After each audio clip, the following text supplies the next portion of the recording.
buenas tardes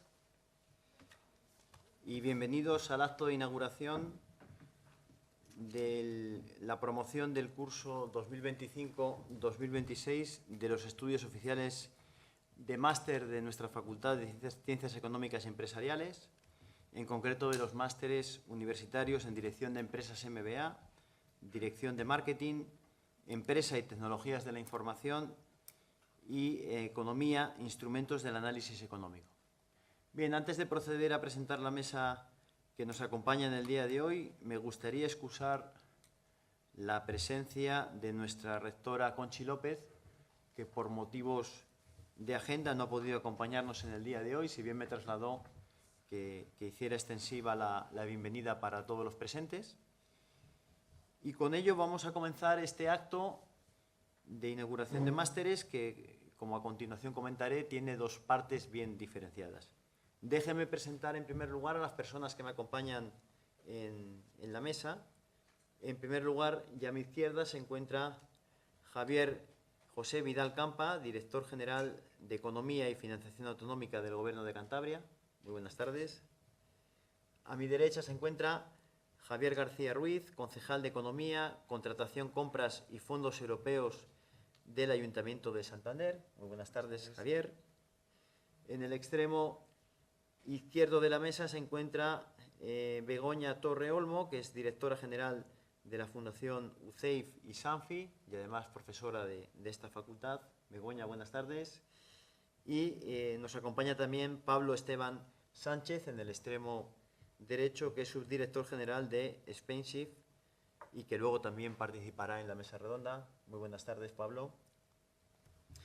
Bien, como comentaba anteriormente, el acto lo vamos a organizar en dos partes diferenciadas. La primera de ellas tiene que ver, como pueden apreciar en la pantalla, con el desarrollo de una mesa redonda vinculada a las finanzas sostenibles desde la perspectiva del Chief Financial Officer, y que a continuación Begoña Torre presentará tanto al contenido como a los participantes en la mesa redonda. Y luego la segunda parte del acto estará centrada en una serie de intervenciones vinculadas con la bienvenida específica a los estudiantes de nuestros másteres. Aprovecho y doy la bienvenida a todas las personas presentes, tanto, por supuesto, a los propios estudiantes, que como luego destacaremos provienen de prácticamente todos los continentes y de muchísimos países, a las autoridades de carácter civil y social que nos acompañan en el día de hoy, también a empresas, instituciones y, por supuesto, también a profesores de la facultad que también nos han acompañado en el acto de hoy. Me da la impresión que puede ser que pasemos un poco de calor porque hay muchas personas en el acto. Bueno, luego intentaremos solucionarlo de alguna manera. De momento no se aprecia mucho, pero es probable que suframos un poco de calor.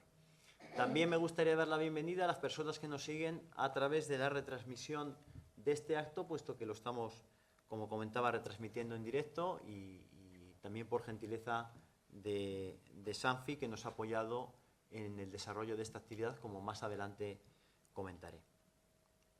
Le cedo la palabra a Begoña para que realice la presentación de la mesa redonda. Cuando ella finalice, nosotros nos desplazaremos adelante y Pablo continuará con el desarrollo de la mesa redonda. Bueno, pues muchas gracias, decano. Muy buenas tardes a todos. Y bueno, sobre todo, pues eso, dar las gracias a la facultad y al decano especialmente por, bueno, pues darme la oportunidad, darnos a SANFI la oportunidad de poder estar en esta inauguración oficial y lo que esperemos sea la primera lección de vuestros másters, con lo cual, bueno, pues bienvenidos a los alumnos de los distintos másters oficiales de la facultad, de los que, como decía Jesús, pues al final, fundamentalmente, pues yo soy profesora, que en algún momento, en alguna asignatura nos veremos. Es un placer para mí, además, compartir la mesa con personas con las que comparto, además, profesionalmente y otras cuestiones. Javier como director general de Economía, Javier como concejal de Economía y de Fondos Europeos y con Pablo Esteban, representante de SpainSIF, ¿no? Que es el foro, la Asociación Española de Inversión y Financiación Sostenible. SANFI, Santander Financial Institute, es un instituto de investigación universitario mixto de la Universidad de Cantabria. Ese carácter mixto lo da porque el partner de SANFI, el partner de fuera de la universidad, es el Santander, que participa de los órganos de gobierno del mismo a través de la Fundación UCEIF, que es la fundación de la Universidad de Cantabria y el Banco Santander, que desde hace 20 años, va a hacer en marzo, pues comparten lo que es la relación clásica del Santander con todas las universidades del mundo a través del programa Universia, y por razones obvias, si me permiten, pues en la Universidad de Cantabria hay una especial relación. Así que muchísimas gracias a los partners del instituto. Como todos los institutos y como la universidad en general, hacemos pues las tres patas, los tres ejes propios de la universidad, que es formación, investigación y transferencia. Y en este caso, nuestra relación con SpainSIF es muy estrecha. Somos asociados de SpainSIF desde hace tiempo, colaboramos en sus juntas directivas, sobre todo en la parte de formación, y colaboramos en las tres patas, porque colaboramos en formación, sobre todo a través de una microcredencial universitaria conjunta que tenemos en materia de financiación sostenible, precisamente, y que todos los alumnos recibiréis información de la misma, porque creo que puede ser interesante pues para vuestra formación adicional. Colaboramos en investigación, porque tenemos un doctorado industrial, que era algo más propio de los, si me permitís, de los ingenieros y de los de ciencias toda la vida, pero bueno, ya los de ciencias sociales estamos en este ámbito también. Bueno, pues desde hace ya varios años, pues la pata de transferencia no podíamos dejarla en cuestiones que se hicieran solo en Madrid, y desde hace ya pues varios años celebramos todos los años aquí en Santander una jornada específica con SpainSIF en alguna de las materias que es novedosa o creemos que es de interés para los estudiantes, sobre todo, aunque en esta sala, y yo se lo agradezco, hay mucho tejido empresarial y otros agentes sociales de la comunidad que es importante que siempre estén al tanto de nuestros temas. En este caso le propusimos al decano que la sesión con SpainSIF este año fuera pues algo que creemos que es muy importante. El papel del director financiero en cualquier empresa es muy importante, lo será pues para todos los que estéis haciendo ya un máster. Independientemente de la temática del máster, al final os va a tocar gestionar proyectos, y en esa gestión, esa pata de financiación siempre tiene un apartado fundamental, y dijimos, pues vamos a proponer una sesión en materia del papel del CEO en un ámbito siempre de incertidumbre, pero desde luego caracterizado, y sobre todo en Europa, y lo hablábamos durante la comida, por los criterios de sostenibilidad, no solo de Europa, pero sí que nos parecía que aquello que estudiábamos, los que estudiábamos finanzas hace años, que es que el valor de la empresa tiene que ser la riqueza del accionista, ahora tiene que ser la riqueza del accionista, pero del resto de stakeholders, del resto de participantes de la misma, que tienen que ver la intencionalidad y tienen que ver la utilidad de todo el tema.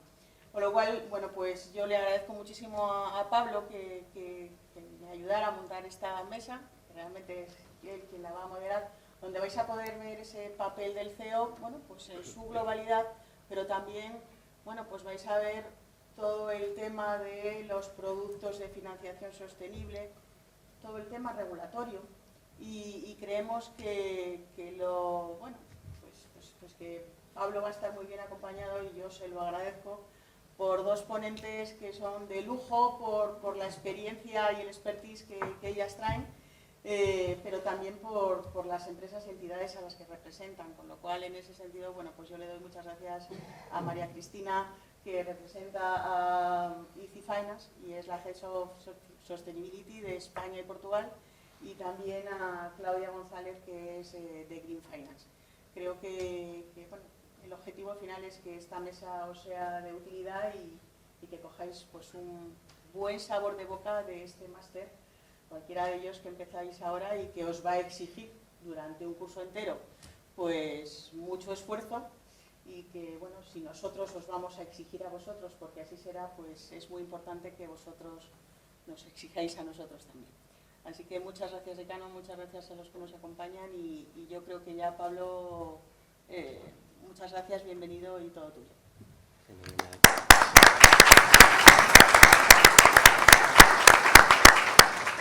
Pues bien, agradecimientos los míos, ¿no? Agradecimientos a la Universidad de Cantabria, ¿no? A su decano de la Facultad de Ciencias Económicas y Empresariales por el hecho de habernos invitado a estar hoy aquí en este acto, ¿no? Inaugural de los estudios 2025-2026 de los másteres oficiales, ¿no?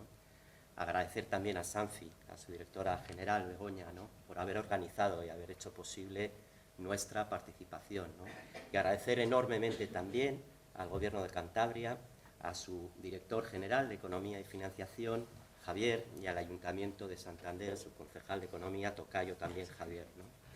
Y, por supuesto, a todos vosotros, ¿no? Alumnos, alumnas y demás personas que hoy habéis venido aquí a escuchar fundamentalmente las razones por las cuales la integración de la sostenibilidad en el mundo empresarial realmente no solo es una cuestión del director de sostenibilidad o de calidad, que lo es, también no solo es una cuestión a veces del director de marketing a la hora de elaborar el reporting, etcétera, que también puede ser, no solo es una cuestión del director del área de dirección de personas, que también tiene un rol importante, sino que también, sin duda, el director financiero, el CFO, tiene un rol clave, ¿no?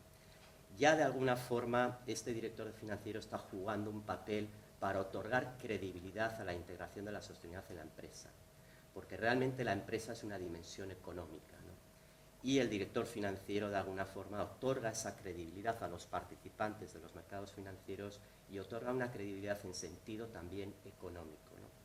Ellos son las personas clave para gestionar una dinámica de transformación cada vez más clara y que supone un cambio, el cambio de ver la acción climática en la sostenibilidad no solo como algo que debemos hacer porque es lo correcto, sino como una decisión económica estratégica, también a nivel empresarial, ¿no? Y además imperativa no por cuestiones legales, sino imperativa por cuestiones de mercado, dada la relevancia económico y comercial que tienen sus riesgos y oportunidades, ¿no?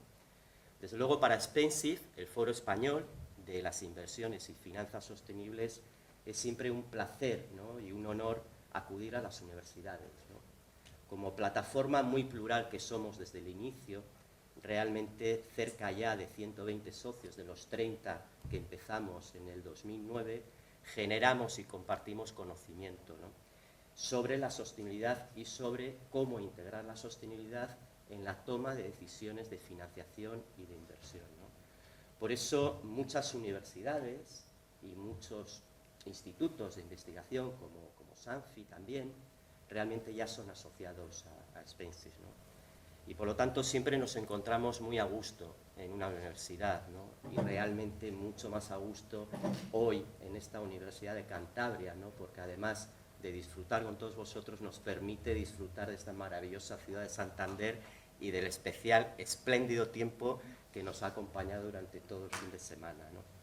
Gracias a todos de nuevo por esta invitación y espero que la de hoy sea una jornada muy interesante, ¿no? Y espero que todos vosotros, alumnos y alumnas que estáis comenzando este curso, pues realmente la consideréis de interés y de muchísima utilidad. Muchísimas gracias a todos. Bueno, pues buenas tardes de nuevo, ¿no? Y en primer lugar, como moderador de esta mesa voy a introducir, aunque Begoña ya lo ha hecho, ¿no? A presentar en primer lugar a María Cristina Romero Medina, Head of Sustainable Finance para España y Portugal de ECI Finance, y a Claudia González Cobos, Senior Associate de Green Finance Institute. Muchas gracias a ambas por acompañarnos hoy aquí, por poder de alguna forma contar de primera mano con vuestra experiencia práctica en todas las cuestiones de sostenibilidad dentro del ámbito de las finanzas sostenibles, ¿no? Bueno, mi rol en la mesa va a ir un poco más allá de la moderación, ¿no? Porque voy a hacer una introducción para poneros en contexto un poco de por qué la importancia de integrar la sostenibilidad dentro del ámbito también de la dirección financiera a las empresas, ¿no? Bueno, pues para ponernos en contexto, como primer punto, quiero subrayar, ¿no? Que en la actualidad la empresa ha tomado muy en cuenta ciertas dinámicas de transformación muy reales y cada vez más evidentes, ¿no? Y que tienen que ver con ese cambio climático, con los riesgos de sostenibilidad, con la sostenibilidad y su integración también en el ámbito de la empresa desde una dimensión económica, y de alguna forma unas dinámicas de transformación que están cambiando y que tienen que ver con un modelo de crecimiento económico, con la forma de producir de las empresas y con la forma en la que el mercado está consumiendo. Se está avanzando y son dinámicas de transformación, de cambio muy evidentes que están generando unos cambios y una transición, una transformación hacia modelos mucho más sostenibles, ¿no? Entonces hemos tomado conciencia en el mercado de los efectos de esta dinámica de cambio, ¿no? Y realmente efectos en la economía, en las empresas, ¿no? En la industria, en diferentes sectores, ¿no? En la agricultura, los cambios tecnológicos también, ¿no? Pero también en el mercado, en la forma en la cual se comportan nuestros clientes, ¿no? En la forma como consumen, cómo se mueven, cómo compran, cómo invierten, ¿no? Y realmente, en definitiva, en nuestra sociedad, ¿no? Y no solamente hablamos de clima, sino también hablamos de riesgos de la naturaleza, del capital natural, impactos sociales de toda esta transformación, y realmente estamos hablando de estabilidad financiera, ¿no? Y realmente esto los reguladores y los supervisores financieros pues lo han tomado muy en cuenta y muy en serio, ¿no? Y finalmente pues han terminado lógicamente en una primera etapa de impulsar esa transformación desde el ámbito también regulatorio, ¿no? En Europa sobre todo pues ha tomado esa batuta desde el inicio, y en esos albores iniciales pues la regulación tanto a nivel de la Unión Europea como de los propios estados nacionales y la normativa de los supervisores pues ha tenido mucha importancia, ¿no? Pero bien, en definitiva, también la economía real, las empresas han tomado conciencia de estos riesgos y estas oportunidades, ¿no?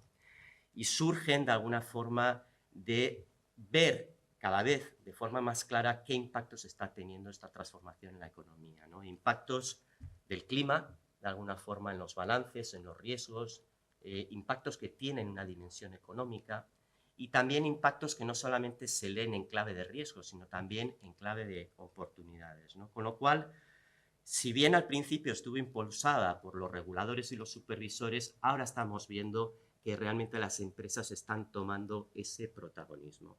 Y esto es lo importante.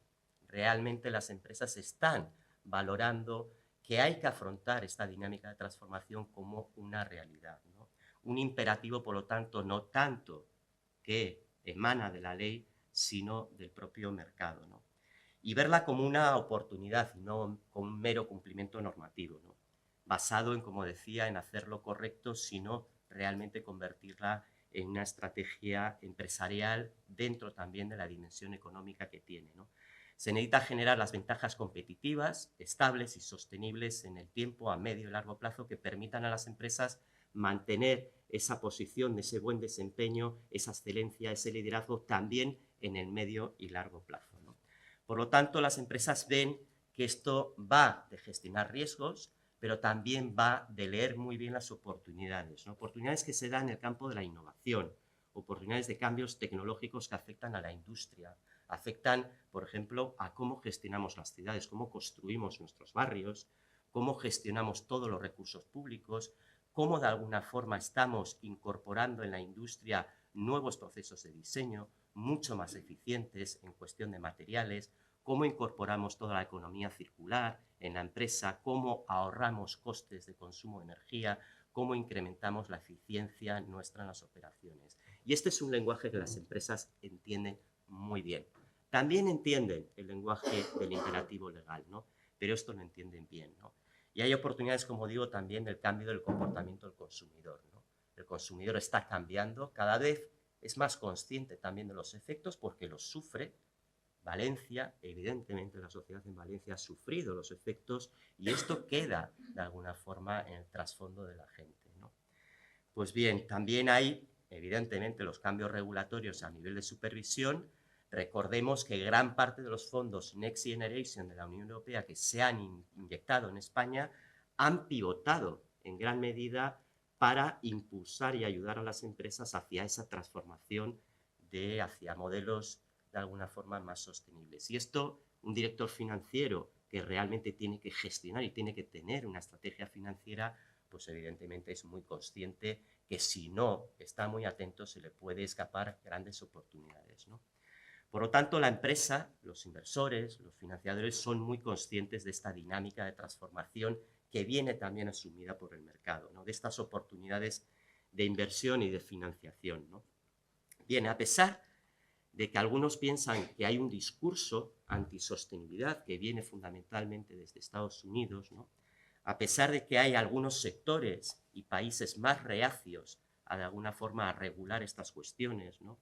Las empresas en casi la totalidad de los sectores están teniendo muy en cuenta estas dinámicas de transformación porque son dinámicas que se palpan. Y además estamos viendo que los efectos y la realidad es muy tozuda, porque efectivamente hay efectos año tras año que están creciendo. Si preguntamos a las compañías de seguros, nos lo dicen, que cada vez son más, de alguna forma, la cantidad en pagos de indemnizaciones derivados de los efectos del cambio de clima. Y luego está también todo lo relacionado con los efectos a medio y largo plazo que está teniendo de alguna forma la naturaleza.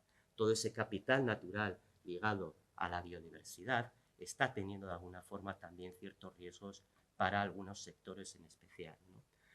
Con lo cual, a pesar de ese discurso, realmente el implementar la sostenibilidad en el mundo empresarial se ha convertido más en una respuesta imperativa desde el mercado, ¿no? Para mantener precisamente una ventaja competitiva sostenible y duradera, ¿no?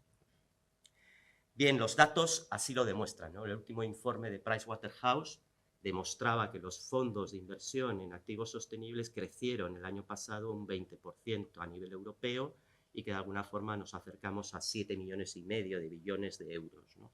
Por lo tanto, la empresa ha tomado conciencia de esta necesidad. Ahora bien, a eso bien, realmente para implementar la sostenibilidad en la empresa hace falta un business case, porque la empresa es una naturaleza económica, ¿no? Y por lo tanto, para hacerlo creíble, ¿no? Hace falta de alguna forma demostrar también e integrarla desde su propia dimensión económica. Esto tiene que ver con la gestión de riesgos, con la gestión de oportunidades y todo ello tiene un impacto financiero en la empresa.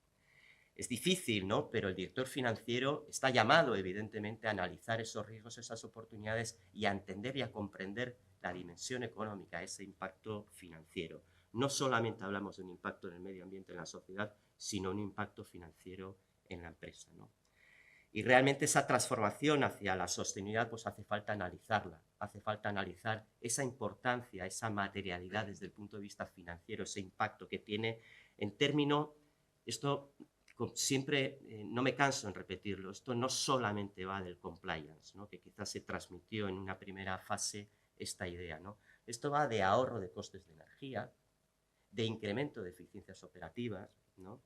De mejores costes de financiación, de ser capaz de atraer a una mayor diversidad de inversores, tanto nacionales como internacionales, de ver un poco la rentabilidad esperada de nuestros proyectos de inversión a medio y largo plazo y no solamente a corto plazo, ¿no? Y de otorgar de alguna forma a la empresa posibilidades reales de crecimiento a medio y largo plazo y dotarla de esas ventajas competitivas que le permitan afrontar ese futuro y esa transformación realmente con pilares sólidos, ¿no? Sin el CFO, director financiero, difícilmente se puede dotar de esa credibilidad, ¿no? Realmente su análisis de ese business case es fundamental para la empresa, ¿no? Y realmente esta dinámica de transformación sería difícil hacerla sin realmente el apoyo de la dirección financiera, ¿no? Su rol es necesario para comprender y gestionar esa materialidad, esa importancia financiera, ¿no? Y este liderazgo indiscutible, sin duda, del director financiero, pues hace cada vez más incidente, más importante. ¿Por qué? Porque realmente ellos son responsables del presupuesto, toman decisiones de cómo asignar esos recursos, ¿no? Y cualquier proyecto de inversión en cuestiones de sostenibilidad, el director del área de sostenibilidad puede estar empeñado y sufrir y tratar de elevar a los comités de dirección, al consejo de administración, a diferentes áreas de la empresa, diferentes proyectos de inversión. Pero si realmente no hay recursos y el director financiero no le otorga esa credibilidad desde el punto de vista de dimensión económica, difícilmente se convierten en realidad, ¿no? Además, tiene la responsabilidad de ser interlocutor, de comunicar a los participantes de los mercados financieros esa credibilidad en torno a la dimensión económica, ¿no? Y necesitan hacerse comprender, ¿no? Los inversores y financiadores necesitan de esa visión financiera de esos proyectos de transición hacia la sostenibilidad, ¿no? Y además ahí están involucrados las entidades financieras, pero también agencias de desarrollo, COFIDES, el ICO, el Banco Europeo de Inversiones, que tienen sus marcos de financiación sostenible, que el director financiero, si no se asegura cumplirlo, no va a poder acceder a esas líneas de financiación, ¿no? Por lo tanto, afrontan unos desafíos importantes y ellos son conscientes, porque además están acostumbrados a tomar la información de sostenibilidad desde una dimensión un poco más cuantitativa, ¿no? Con un foco más en el corto plazo, ¿no? Que esa tiranía del mercado, ¿no? Y ahora se encuentran con una cantidad de información que a veces les llega de forma narrativa, que es difícil un poco discernir por parte del director financiero y analizarla, ¿no? Y plasmarla de alguna forma en una decisión dentro de la dimensión económica de la empresa, ¿no? Con lo cual necesitan datos e información fiable y necesitan información en un formato que les pueda a ellos ayudar a tratarlas y a integrarlas, ¿no? Realmente necesitan enmarcarse sí o sí en esos marcos de financiación e inversión sostenible que les piden cada vez más requerimientos de información, ¿no? Y esa transformación de la sostenibilidad, a veces esos impactos se ven en el medio y largo plazo y no son de alguna forma visibles a veces en el corto plazo. Y choca también ese horizonte de medio y largo plazo de los proyectos de sostenibilidad con la necesidad del director financiero de otorgar esa credibilidad, esa dimensión económica también en el corto plazo. Con lo cual, su rol es clave para el acceso a estas oportunidades de financiación, tanto a nivel de préstamos verdes, que financian proyectos medioambientales, de préstamos sociales o de préstamos ligados a la sostenibilidad que financian la actividad de una empresa y cuyas condiciones pueden mejorar en tasas de interés si cumplen los objetivos previamente pactados con las empresas, ¿no? Y también el acceso a otros productos financieros innovadores que luego Claudia nos explicará, ¿no? Y también el acceso a mercados de capitales, a toda la emisión de bonos verdes, bonos sociales y bonos ligados a la sostenibilidad, que también tienen sus marcos de consenso y que realmente una empresa para emitir ese tipo de bonos o incluso un gobierno de Cantabria, un ayuntamiento, etcétera, para emitir ese tipo de bonos tienen que enmarcarse. Luego Cristina nos hará una referencia a estos marcos, ¿no? Con lo cual, ¿cómo integrar estos riesgos y estas oportunidades de sostenibilidad y qué impactos financieros tienen en la empresa realmente entra dentro del ámbito de la dirección financiera, ¿no? Necesitan de alguna forma esos datos para mostrar evidencias, mostrar esa credibilidad de cómo van a ahorrar costes, de cómo van a incrementar eficiencia operativa o cómo generar menos residuos o cómo de alguna forma reutilizar esos residuos o cómo de alguna forma rediseñar, ¿no? esos procesos de diseño de productos, ¿no? Y afrontar con una debida diligencia todo el análisis, ¿no? de estos riesgos y estas oportunidades desde el punto de vista del medio ambiente y desde el punto de vista también social, ¿no?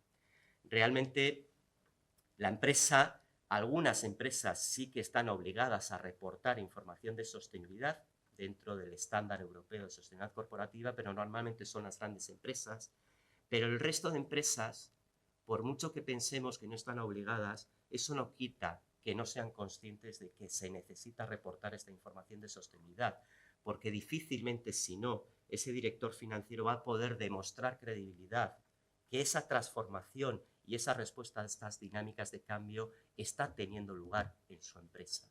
Y esto va de tamaño también, pero no tanto de tamaño cuando hablamos que la pyme forma parte de una cadena de valor de grandes corporaciones o que está contratando con la administración pública y que por lo tanto está sujeta también a estas dinámicas de cambio, ¿no? Con lo cual es muy importante, ¿no? COFIDES, por ejemplo, tiene un marco de financiación para proyectos internacionales.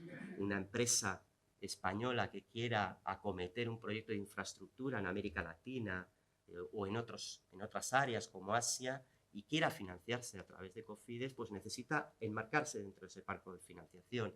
Y ese marco de financiación tiene un marco de debida diligencia en materia medioambiental y de derechos humanos y otras cuestiones sociales. Con lo cual, el director financiero, que es interlocutor de Cofides, tiene que entender muy bien de qué está hablando. Y para eso necesita interactuar con otras áreas de la empresa. Interactuar con el director de sostenibilidad o el director de calidad, interactuar con el director de marketing. A veces el director de marketing tiene una tendencia a ser muy generoso en sus alegaciones ecológicas, ¿no? Por el tema de la reputación, etcétera, ¿no? El director de sostenibilidad siempre va a tender a fomentar estos proyectos, ¿no? Bueno, el director financiero tiene que dotarle de dimensión económica y dotar de esa credibilidad a los financiadores y a los inversores, ¿no? Con lo cual, con su poder de dotar recursos presupuestarios, necesita construir el business case y necesita de alguna forma convencer a los inversores, a los financiadores, para que complementen los recursos propios de la empresa para acometer esa transformación, ¿no? Y luego es el interlocutor, muchas veces junto con el director del área de sostenibilidad o de calidad, para comunicar esto a los consejos de administración y a los comités de dirección, ¿no? Para que realmente la sostenibilidad se integre en el modelo de negocio y en la estrategia de la empresa.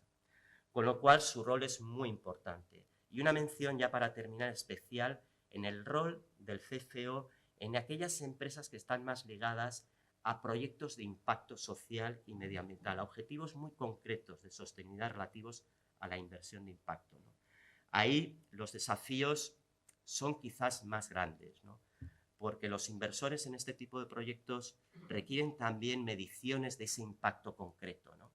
De cómo esa actividad de la empresa está teniendo un impacto social y medioambiental. Ya no solamente le requiere el impacto financiero, etcétera, además, sino una medición muy concreta y a veces muy difícil de medir sobre ese impacto social y medioambiental. Y digo difícil porque a veces lograr esos impactos requieren de una conjunción de muchos actores y de muchos agentes, ¿no? Y atribuirte esos resultados e incorporarlo a la propia empresa en la cuenta de resultados o en una contabilidad analítica de resultados, etcétera, de impactos, pues a veces es muy complejo. Y además, esos impactos a veces se producen en un horizonte de largo plazo. Y el director financiero necesita dotar credibilidad ex ante y ex post año tras año. Con lo cual a veces no tiene esa información todavía realmente en un formato muy adecuado para tomar la decisión. Con lo cual, rol muy importante y ahora, bueno, pues cedo la palabra, no sé si a Cristina o a Claudia, para que de alguna forma nos explique cómo son esos marcos tan importantes para acceder a mercados de capitales, en el caso de los bonos, y Claudia, que nos explique un poco qué productos de financiación innovadores, bueno, pues tienen las empresas oportunidad para acceder. Muchas gracias, Pablo.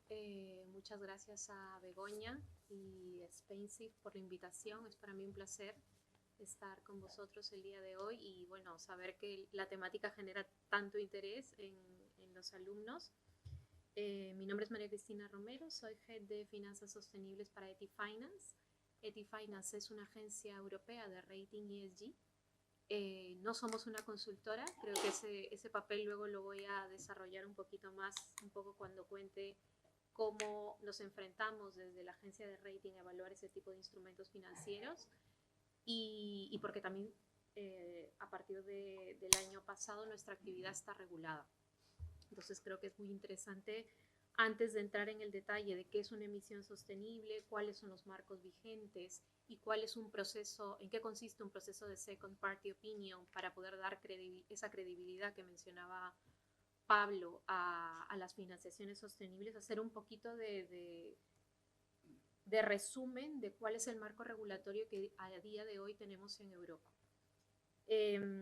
Voy a intentar no ser muy técnica desde el punto de vista legal porque el marco regulatorio en finanzas sostenibles es complejo y está totalmente vivo, pero si en primer lugar tendría que resumir qué son las finanzas sostenibles en general como concepto, es básicamente incorporar los criterios de sostenibilidad, tanto sociales, ambientales como de gobernanza, en una toma de decisión de inversión.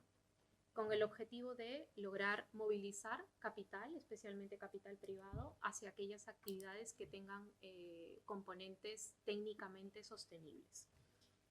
¿Qué es lo que necesitamos en el mercado para que las finanzas sostenibles sean escalables? Porque al final este es un concepto relativamente nuevo. Básicamente lo que en su momento se analizó allá por el 2017 o 2016 es que necesitábamos una definición técnica sobre lo que es una actividad económicamente sostenible, que necesitábamos un marco común tanto para inversores como para emisores para poder identificar aquellas actividades económicas sostenibles, que era sumamente necesario incorporar en el análisis de riesgo de crédito de toda la vida los criterios de sostenibilidad y, por supuesto, que exista un marco común de divulgación tanto para inversores como para emisores y que sobre estos marcos comunes las compañías y los participantes en los mercados financieros puedan divulgar cuál es el porcentaje de sus portfolios o de su propia actividad que contribuyen a actividades económicamente sostenibles. Algunos hitos importantes a tener en cuenta, pues básicamente la firma del Acuerdo de París, que se dio en el año 2015, a través del cual 195 países se comprometieron a hacer todos los esfuerzos necesarios para reducir el calentamiento global a menos de los 2 grados centígrados. La adhesión a los Objetivos de Desarrollo Sostenible en el año también 2015, a través del cual 193 países adoptaron la Agenda 2030, la cual está compuesta de 17 objetivos. Y luego ya a nivel un poco más regional, el Pacto Verde Europeo, que es básicamente la respuesta de la Unión Europea ante los retos climáticos. Este Pacto Verde tenía básicamente 2 objetivos. El primer objetivo era al año 2030 reducir en un 55% las emisiones versus lo que se había establecido en el año 1990, si no me equivoco. Y el segundo objetivo era que en el año 2050 Europa debería ser el primer continente climáticamente neutro. Obviamente el Pacto Verde conllevaba una serie de inversiones porque se identificó en ese momento que era necesario no solo movilizar capital público, sino también movilizar capital privado. Y ese plan de inversiones establecía que más o menos se necesitaría de 260.000 millones de euros anuales para poder cumplir estos objetivos climáticos. Con todo este abanico de hitos relevantes, la Comisión Europea se plantea el primer plan de finanzas sostenibles que se estableció en el año 2018, se publicó en el año 2018, es el plan de finanzas sostenibles para el desarrollo sostenible. En el año 2016, la Comisión Europea encargó a un grupo de expertos independientes, la plataforma, lo que hoy se conoce como la Plataforma de Finanzas Sostenibles, a poder identificar aquellas cuestiones que eran sumamente necesarias para poder acometer todos estos objetivos. En el año 2018, efectivamente, se lanzó este plan de finanzas sostenibles y como gran objetivo se planteó que era sumamente necesario tener un marco en el cual se identifiquen estas actividades sostenibles. Se planteó una serie de iniciativas políticas, regulación como tal, lo que a día de hoy conocemos como la famosa SFDR, que es básicamente el marco de divulgación para todos los participantes en mercados financieros, bancos, gestores de activos, etc. La regulación para la divulgación de sostenibilidad para las compañías, lo que es el famoso MiFID II también. Esta fue una regulación que también se estableció.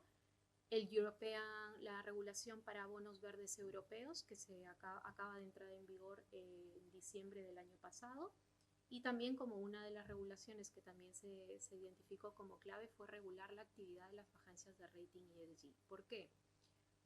Porque hasta ese momento nosotros habíamos sido entidades que ejercíamos muchísimo poder de influencia sobre los inversores en un proceso de toma de decisión de inversión, porque al final, en función de nuestra data, los inversores decían, pues, cuál es el performance de una compañía y en base a este performance de sostenibilidad, tomo la decisión de si invierto o no en las compañías. De la misma manera que opera una agencia de rating de crédito.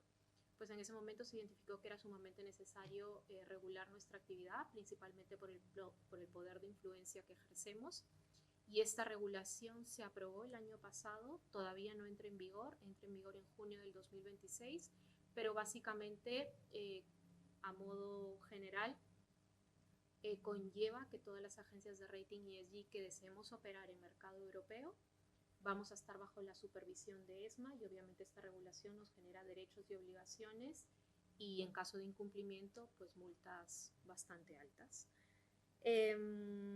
Dicho esto, posteriormente, en el año 2021, y ya con un marco relativamente desarrollado, la Comisión Europea se plantea una revisión del Plan de Finanzas Sostenibles del 2018 y decide ajustar o mejorar aquellos marcos regulatorios que todavía no habían logrado establecerse de manera un poco más profunda. Lo denominó la estrategia, una estrategia para financiar la transición a la economía, y básicamente el objetivo era mejorar el marco ya existente de finanzas sostenibles y obviamente canalizar todos los flujos de capital privado hacia aquellas actividades económicas. A día de hoy, ¿qué es lo que tenemos? En líneas generales, tenemos un marco regulatorio que afecta a todos los participantes de los mercados financieros: bancos, entidades de seguros, compañías, proveedores de datos, gestores de activos, etc. Esto, de alguna u otra manera, la verdad es que ha sido un marco complejo a nivel de implementación. A día de hoy está en proceso de revisión, pero personalmente creo que el principal objetivo de la Comisión Europea al momento que desarrolló este marco se ha cumplido, que es poner en la agenda de todas las compañías y de los directores financieros el tema de la sostenibilidad como un aspecto estratégico y que se debería incorporar de manera transversal en la estrategia de negocio de una compañía. A día de hoy nos encontramos en un proceso de revisión del marco regulatorio. Existen las compañías, la realidad y el mercado ha determinado que se avanzó de una manera demasiado precipitada en su momento y que era necesario darle un poco más de respiro a las compañías para que logren adecuarse a todo esto, porque la realidad es que la sostenibilidad está llena de tecnicismos, y estamos a día de hoy en ese proceso de revisión para saber hasta qué punto nos quedamos con lo que tenemos hoy. ¿Qué es lo que sucede a nivel local? Que esto es muy importante. A día de hoy en España tenemos un Consejo de Finanzas Sostenibles, del cual las 3 personas que estamos aquí tenemos el placer de participar en los grupos de trabajo. El Consejo de Finanzas Sostenibles español tiene como principal objetivo incorporar a las pymes en toda esta cadena de valor de la financiación sostenible y de obviamente desarrollar marcos locales que puedan ayudar a que se cumplan los objetivos que a nivel local se tienen en términos de objetivos climáticos. Dicho esto y haciendo todo este resumen, que espero que no haya resultado aburrido, pero creo que es importante contarlo de esta manera. ¿Qué son las emisiones sostenibles?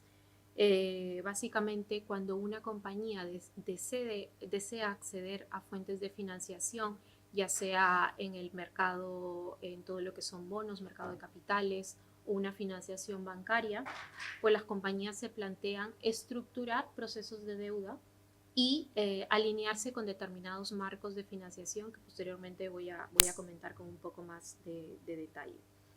¿Qué es lo que nosotros hacemos en este trabajo? Básicamente, en este proceso, básicamente aportamos desde una visión independiente, confianza en el inversor o en el banco respecto a que las condiciones o los aspectos de sostenibilidad que la compañía dice cumplir o acometer con esa financiación realmente son creíbles, son fiables, que detrás de esto existe una data adecuada para poder otorgar esa etiqueta. ¿Qué rol juegan las pymes? La realidad, cuando hablo de pymes me refiero tanto a medianas como pequeñas compañías. La verdad es que Bolsas y Mercados Españoles, que son quienes la estructura del mercado a través del cual se dan este tipo de emisiones, juega un rol clave especialmente para todo lo que son las compañías medianas. Tenemos lo que conocemos como MARF, el mercado alternativo de renta fija, que es el mercado a través del cual a día de hoy a nivel local se gestan la mayoría o la totalidad de las operaciones sostenibles que tenemos en mercado. Por lo tanto, el rol que a día de hoy tienen las pymes es que todas aquellas compañías medianas que quieran acudir a ese mercado a nivel local lo pueden hacer. ¿Cuáles son los retos y las oportunidades de este mercado y de este proceso? Y voy ahí un poco a alinear lo que comentaba Pablo. La realidad, y esto es nuestro día a día, cuando nosotros tenemos esa primera reunión para analizar un potencial proceso de estructuración, de deuda sostenible, nos encontramos primero con el reto de ver por primera vez interactuando en una misma reunión al director de sostenibilidad con el CFO. Eso es una realidad. Normalmente son departamentos que antes de ese proceso no han interactuado de manera muy recurrente.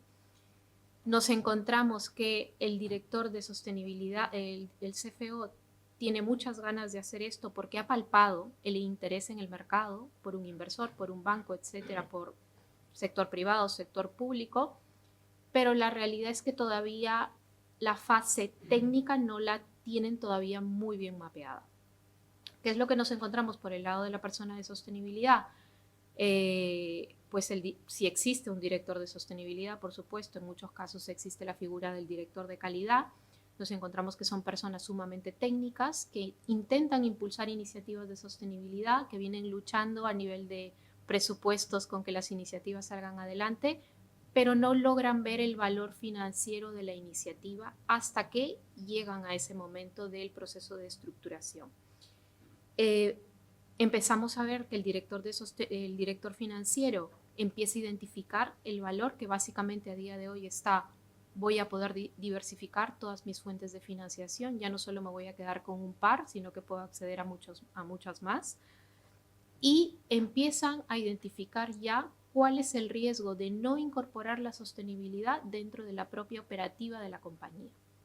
Y esto es algo que ya sucede durante el proceso de estructuración, que mientras que ellos hacen la fase de consultoría, que no es una fase en la que nosotros participamos, y el proceso de evaluación, ya básicamente la auditoría, pueden transcurrir un par de meses. Es verdad que, y ahí es importante que el rol de la agencia de rating o del proveedor de SPO sea sumamente claro. Cuando no vemos a una compañía preparada, es mejor ser totalmente sinceros, evitar potenciales riesgos de greenwashing y decir: no estás preparada por ahora, puedes seguir trabajando y tal vez el próximo año podemos trabajar en ello.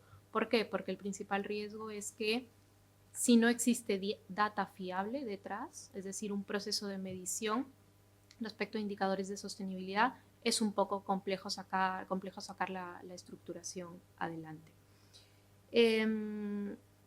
Nosotros como proveedor de SPO, nuestro trabajo es dotar de credibilidad, no respecto al director financiero sobre el instrumento, sino principalmente dotar de credibilidad a nivel de mercado, que los inversores tengan la confianza de que efectivamente a través de ese instrumento financiero se van a acometer determinados objetivos de sostenibilidad. Y por lo tanto, el rigor, el tecnicismo, la independencia y la metodología es muy importante dentro de nuestro proceso de evaluación.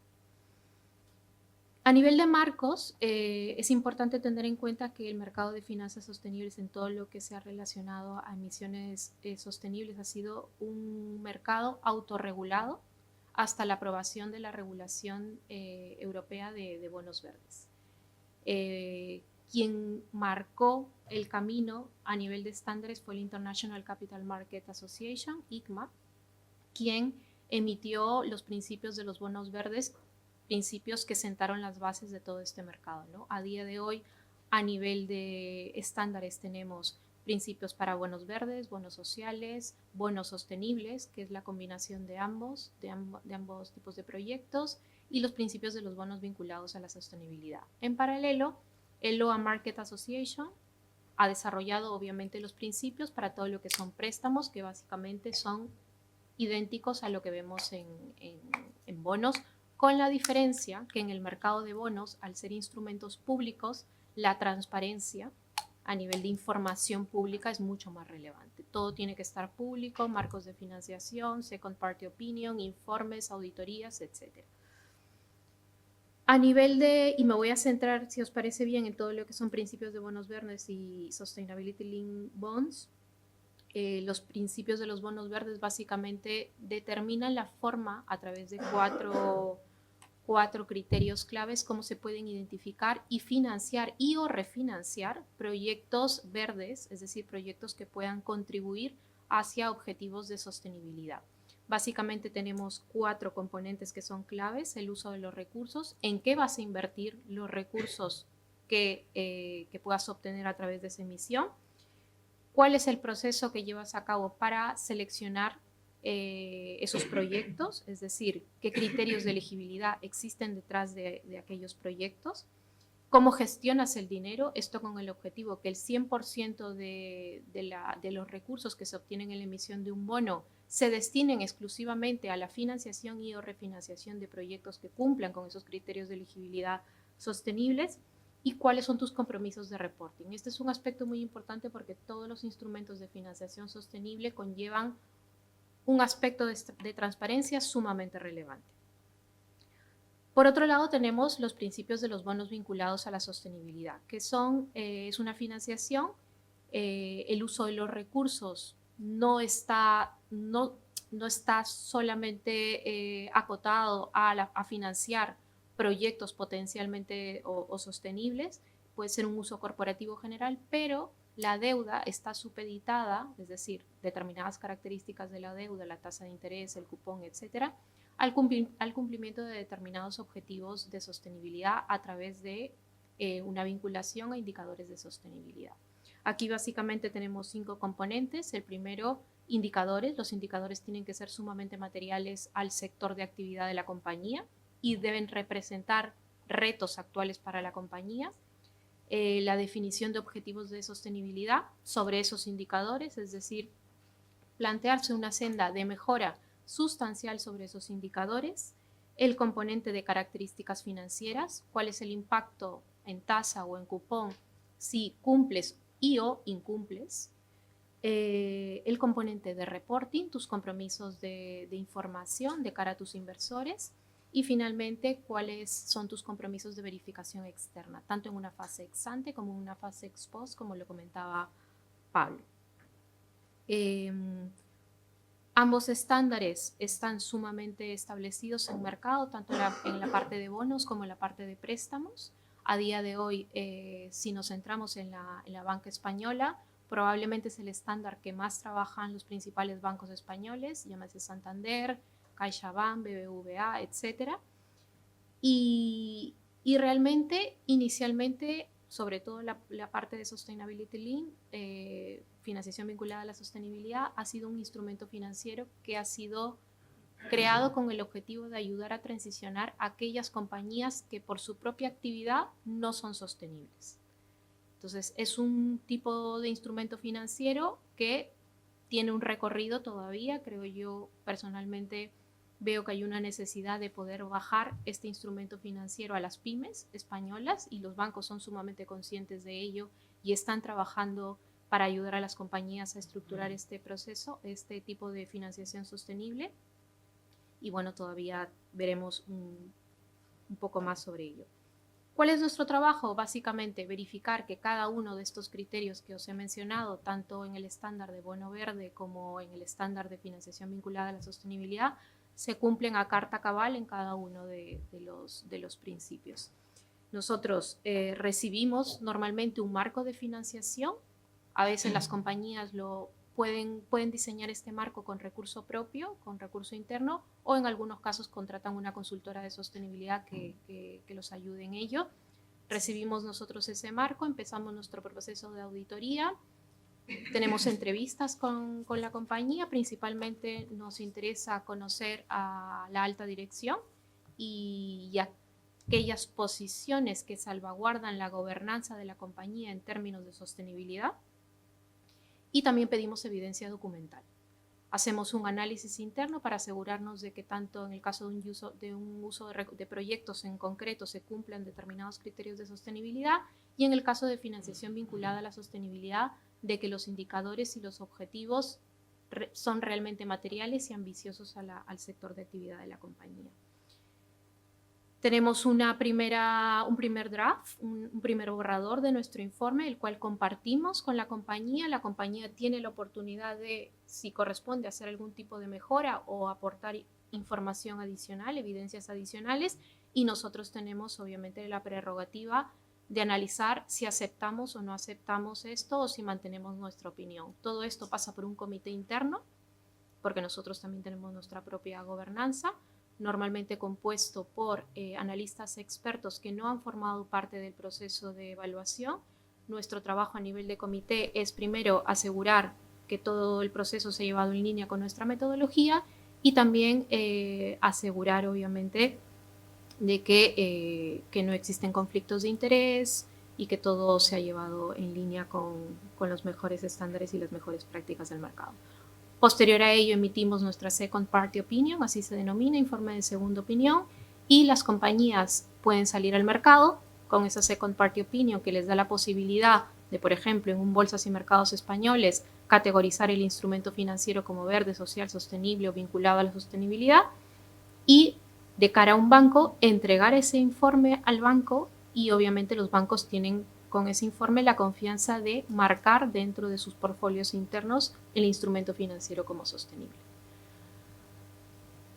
Así que ese es un poco el trabajo que nosotros llevamos a cabo. Creemos que con la regulación europea de bonos verdes, nuestra actividad, por cierto, también empieza a estar regulada. ESMA nos supervisa y supervisa también que tengamos primero los recursos adecuados, toda la estructura adecuada para poder salvaguardar potenciales conflictos de intereses y obviamente que todas las metodologías que existen detrás de nuestros análisis sean metodologías idóneas, creíbles y validadas. Eso también es muy importante para el supervisor.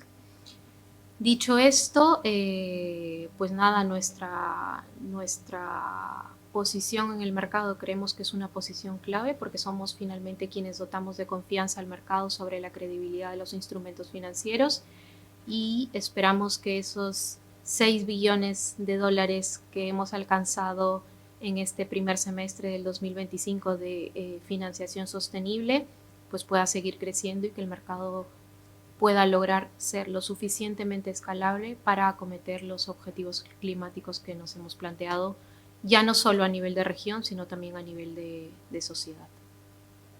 Muchas gracias.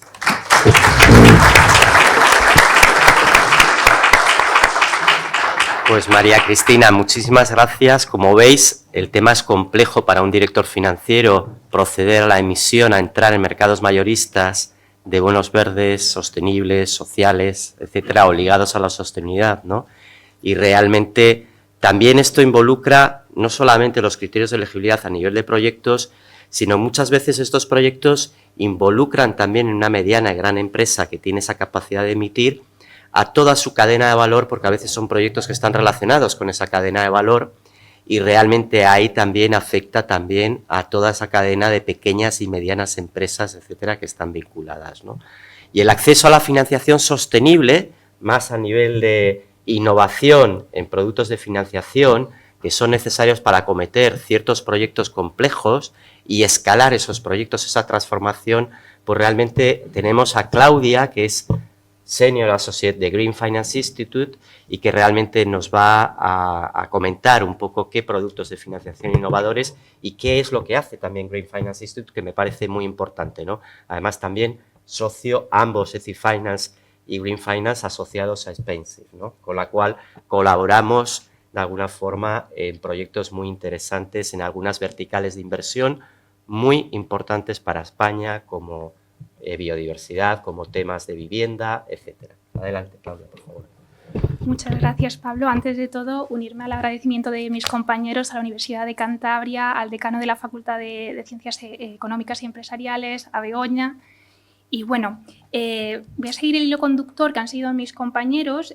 Pablo ha comentado muy bien este cambio de paradigma, ¿no? Estos nuevos modelos de negocio que requieren de habilidades financieras nuevas o complementarias, unidas también, ¿no?, a ese contexto regulatorio complejo, ¿no?, que María Cristina ha hecho un ejercicio tremendo en sintetizar, Pues yo voy a seguir identificando qué productos, estructuras financieras son posibles para impulsar el capital sostenible, que llegue a los sectores, a las ciudades y al final a los propios usuarios financieros como todos los que estamos aquí. Antes de todo, presentarme, soy Claudia González, soy asociada senior de Green Finance Institute. Green Finance Institute, como su nombre indica, pues tiene su origen en Reino Unido, surge de un comité de expertos que lo constituyó el antiguo gobierno británico, donde se necesitaba responder a la pregunta de cómo podemos, con los recursos tan limitados públicos que tenemos en nuestro país, cómo podemos convencer al sector privado, a la banca, a los fondos de inversión para que también inviertan en la descarbonización de los principales sectores de la economía. Esto se llevó a un task force y la primera recomendación pues, fue constituir un instituto de finanzas verdes, y aquí estamos nosotros. Entonces, esto fue en 2019, a partir de ahí empezamos a crecer, a independizarnos del gobierno y a actuar en otros países. Actualmente pues, estamos en Europa, en España, Dinamarca, actuamos también en Sudáfrica, en Brasil, bueno, un montón de países. Lo que hacemos nosotros es intentar construir un mundo más sostenible gracias a las finanzas. Nos gusta mucho es necesario poner las finanzas en el centro de las decisiones, así como dice pues, nuestra CEO, ¿no? Un plan sin financiación es solamente una idea. Entonces, nuestro rol es movilizar o intentar ver qué caminos se puede llevar el capital hacia la descarbonización de los principales sectores económicos. Nosotros somos una organización sin ánimo de lucro, entonces la primera pregunta que suele aparecernos es, bueno, si no tenéis cuentas anuales, bueno, si no tenéis balance, si no gestionáis activos, ¿cómo conseguir movilizar el capital sostenible? Y aquí nosotros, más que de CFO, nos definimos como un broker honesto que intermediamos entre el sector público, que tiene capital concesional, y el sector privado, banca, fondos de inversiones, fondos de pensiones, etc. Y lo que al final perseguimos es reducir lo que denominamos el execution gap. Es la brecha de implementación. Hay muchos países, entidades locales, regionales, que tienen objetivos climáticos a 2030, 2050, tienen un pequeño o grande presupuesto para ello, pero el llegar a implementarlo pues cuesta, es más lento, ¿no? Y aquí es donde entramos nosotros asesorando tanto al sector público como privado para movilizar colectivamente y de forma catalítica estos recursos hacia la descarbonización de los principales sectores. Y para ello nuestro denominador común es la innovación, una innovación financiera basada en 3 pilares fundamentales que siempre decimos que es nuestro ADN. El primero es el enfoque sectorial. Para llevar innovación e innovar en productos financieros necesitamos escuchar el mercado. No hay un producto que sirva para todos los sectores. Entonces, nos gusta trabajar sector por sector, entre los principales, pues desde vivienda, transporte y naturaleza, que son los que hablaré brevemente hoy aquí, y co-creando con los principales agentes del sector productos y esquemas de financiación innovadores. En un segundo lugar, la innovación financiera nosotros la entendemos como la que nos permite, digamos, cambiar o mejorar algunos productos de mercado ya existentes para permitir la inclusión financiera. Como ahora veremos en sectores como vivienda, el acceso a esta financiación pues, no es tan extendida a todos los usuarios. Entonces, nosotros nos gusta utilizar esta innovación para incluir a todos los ciudadanos en este acceso a la oferta financiera. Y la innovación nosotros la definimos sobre todo a través de la colaboración público-privada. Esta colaboración público-privada nos permite, por un lado, al sector público dotar de estructuras que hagan más eficientes el uso de los recursos públicos, que incremente lo que se denomina en economía ese efecto multiplicador, ya que los recursos públicos pues, son limitados, por lo tanto, atraer con incentivos al capital privado, pues hace que se gane esa escala tan necesaria pues, para llegar a los objetivos climáticos. Y además, con el apoyo a estos incentivos del sector público, lo que se reduce es el riesgo percibido por muchos inversores privados a invertir en determinados sectores, como por ejemplo pues, la vivienda social o la naturaleza, donde los retornos financieros pues, son más dudosos y más a largo plazo. Y por último, también nos enfocamos mucho en innovar a nivel local. Somos conocedores que al final el cambio climático se tiene que hacer a través del propio municipio, a través del nivel local, que es donde se ejecutan esos proyectos día a día, ¿no? Y aquí es donde concluiré mi intervención con algunas de las iniciativas que estamos llevando a cabo. Pues como comentaba antes, me centraré en 3 sectores principales y daré algunas pinceladas de instrumentos financieros novedosos que estamos pilotando, porque muchos son innovadores, se están implementando en otros países, pero estamos intentando implementar aquí en España, en 3 sectores que al final es lo que constituye una regeneración climática local, que es la vivienda, prioridad actual a día de hoy, el transporte y la naturaleza. Dejo intencionadamente la naturaleza para último momento para mantener ¿cómo se dice? Para mantener el interés, exacto, porque es uno de los sectores más bonitos, pero al mismo tiempo pues, más desafiantes para llevar financiación sostenible. Comenzando por la vivienda, pues nos encontramos en España ante un parque inmobiliario pues, muy antiguo, pese a los beneficios pues, que tiene la rehabilitación, no solamente a nivel de impacto positivo en nuestro medio ambiente, sino ahorros energéticos que reducen, ¿no? esa carga mensual en las propias facturas, o, por ejemplo, empodera al propio ciudadano a autoconsumir, ¿no? con las placas fotovoltaicas, o incluso a comercializar con su propia energía generada, ¿no? Con estos regímenes de cooperativas energéticas que se están extendiendo ahora. Pero, sobre todo, además, mejora la salud y el confort y reduce, ¿no? esa pobreza energética, sobre todo en épocas de invierno, ¿no? Sin embargo, como comentaba, pues, el parque edificado en España pues, es todavía muy ineficiente, muy antiguo. La mayor parte de los edificios construidos antes de que se aprobasen las propias normas de eficiencia energética, y nos enfrentamos además a unas ayudas muy limitadas y que normalmente no suelen llegar a las capas o familias de ingresos pues más bajos. Y ante ello, pues nosotros pues proponemos una serie de instrumentos financieros que lo que hacen es reducir esa carga financiera, ese desembolso inicial que tanto cuesta a los propios ciudadanos y ciudadanas. Uno de ellos, por ejemplo, en rehabilitación, es monetizar los ahorros energéticos. Pues en vez de pagar al contratista para que haga la rehabilitación directamente, pues se le va a ir repagando poco a poco a través de la factura energética. La diferencia es que tras hacerse el trabajo de eficiencia energética, va a haber parte de la factura que será pues, electricidad convencional, y la otra va a ser a través de eficiencia energética monetizada, ¿no? Activando pues, regímenes de Power Purchase Agreement, como se utiliza en las renovables. Otro instrumento también que utilizamos es la financiación vinculada a la propiedad. Este es un esquema que se está utilizando mucho en Estados Unidos para financiar sobre todo las rehabilitaciones en comercios. Esto consiste en que se va a llevar a cabo una rehabilitación energética, pero no se va a pagar de antemano, sino se va a ir pagando paulatinamente, de manera pues, más cómoda, a través de recargos en los impuestos de propiedad, lo que aquí viene siendo nuestro IBI.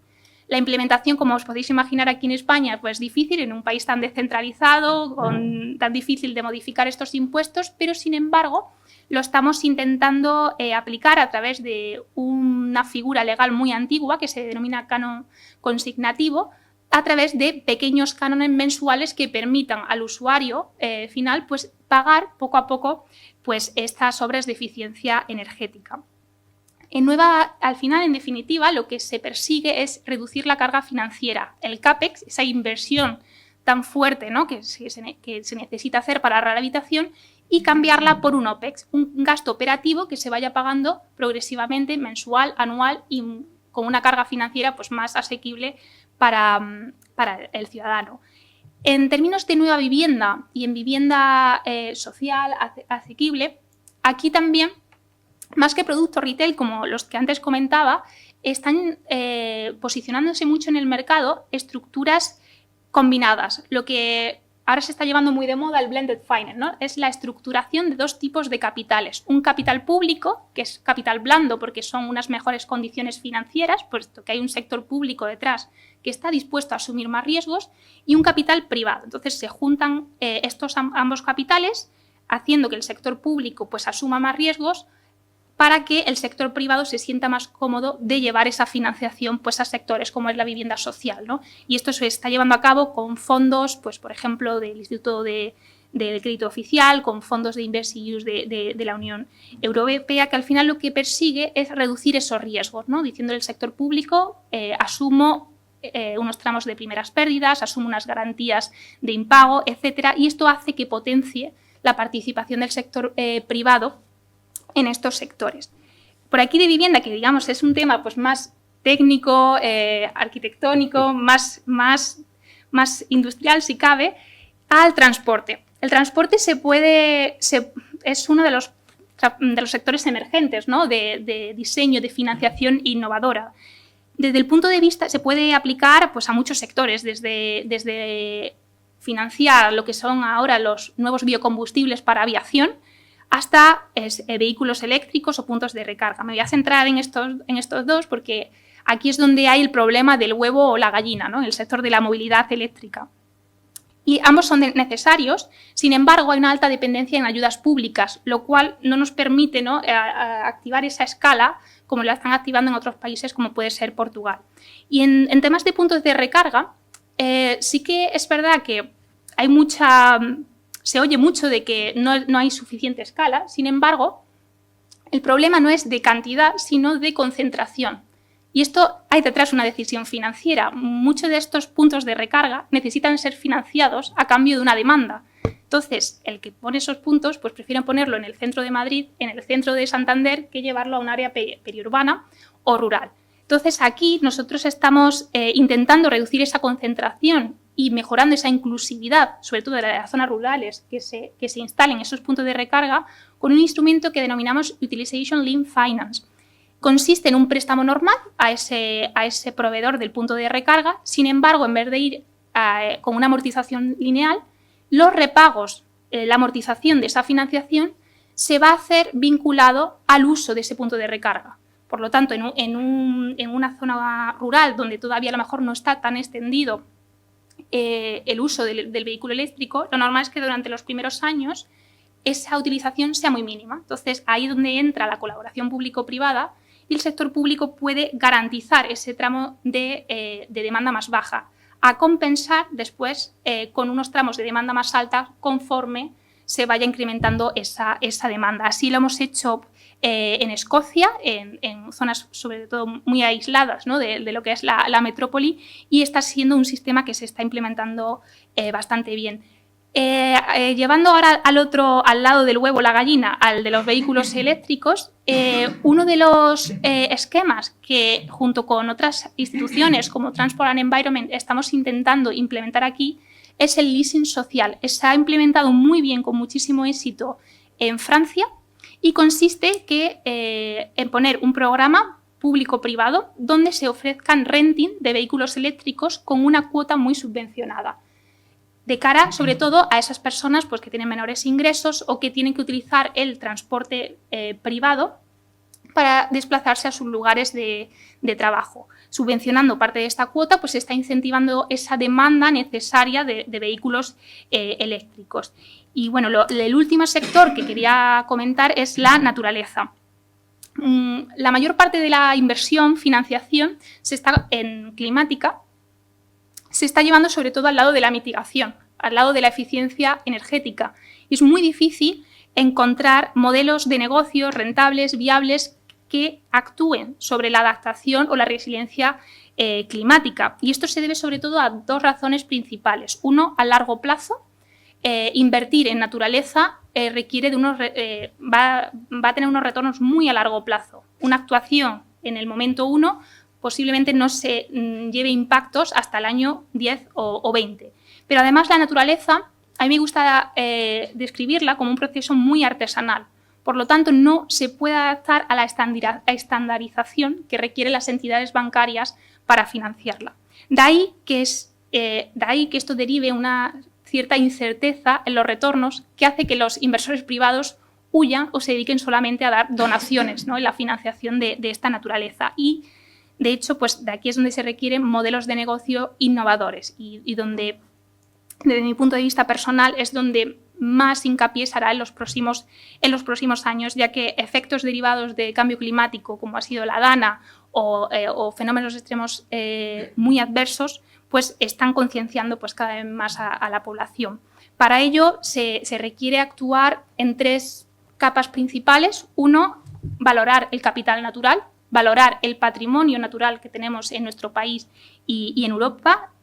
Ofrece una gran cantidad de servicios ecosistémicos, no solamente a nivel de biodiversidad, pero también de ocio, de mejora de la calidad de vida, del aire que respiramos.